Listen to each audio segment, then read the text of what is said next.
Hey, it's Luxury Travel Docs, and today we are at Thomas Jefferson's Poplar Forest, which is just outside of Lynchburg, Virginia. Now, I'm sure many of you have been to Monticello, which is Thomas Jefferson's famous home in the area right outside of Washington, D.C. But I'm sure some of you have not heard about Thomas Jefferson's Poplar Forest. Now, this was a plantation that was inherited by Thomas Jefferson from his father-in-law. It was known as the Bedford plantation, or more closely known as Poplar Forest. It was a tobacco farm, but ultimately it became one of Thomas Jefferson's most private retreats. The construction of the home that you see behind me was started in the early 1800s and was designed, of course, by Thomas Jefferson, and I'm sure you can see the resemblance to Monticello. It is in the Palladial architectural style, which basically means symmetry. And the home is built in an octagonal model, and when you get up close you can see that the bricks are actually very specially made to fit into the octagonal style. I already finished the tour of inside the home, so I hope that you would stay tuned during this video for the images that I was able to take on the inside of the home. And some of the things that you will see, of course, are all the symmetry that I talked about. Some interesting parts of that include the mound of dirt that's over my right shoulder on your left side, and that dirt is also duplicated on the other side of the building, which you can see now coming into view on your right side.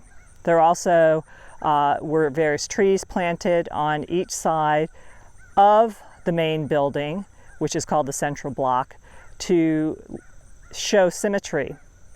But you may notice that on one side of the building there is a row of rooms very low.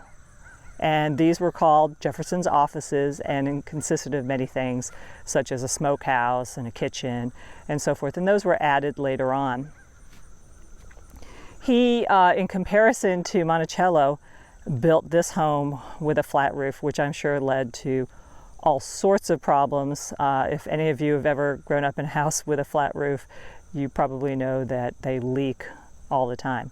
But the interesting feature to the flat roof is in the central part of the house in the dining room, which is a large skylight, and it's pretty neat to see that large skylight, and I'll show you some pictures of that.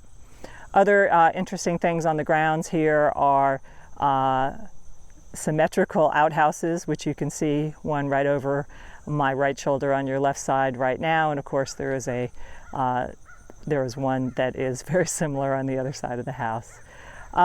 It's just a great place to visit, and I would consider it a lot more intimate than Monticello is. You can actually see the restoration in progress and see a lot of the inner workings of what went on to build a house like this, as well as maintain a house like this. And quite honestly, I've enjoyed it quite a bit and had a lot of insight into Thomas Jefferson himself by coming here today.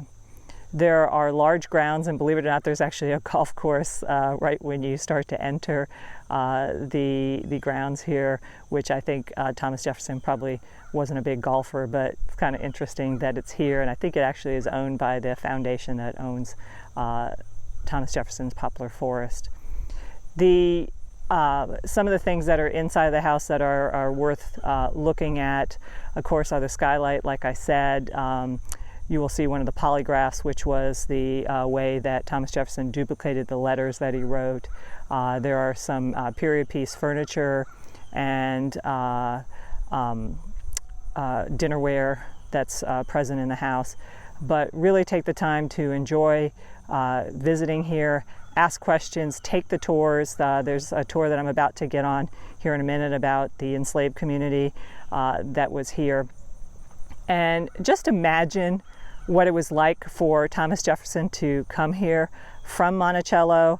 He would come here about 2 to 3 times per year, and he took the flattest route possible, not necessarily over the mountains themselves, which is kind of a curious thing, but he would come here about 2 to 3 times per year, and he'd like to get away from Monticello because it was a very active place where people would just drop in to see the former president. He would have to entertain a lot there, and for him this was really his personal retreat for himself and for his family. So I highly encourage you to come here. You can probably visit this location in about 2 hours total. If you are in the Lynchburg area or in Western Virginia, then this would be an amazing place to drop in and take a visit and also support the restoration that's occurring here. So always remember to make meaningful and healthy travel happen for yourself, and this has been a very meaningful visit for the both of us, and thanks again for joining us. And as always, if you like our content, please like us on Facebook or follow our website luxurytraveldocs.com, or please subscribe to our YouTube channel, and we so much appreciate your support. And thanks again for joining us from Thomas Jefferson's Poplar Forest right in Bedford, Virginia. Thank you.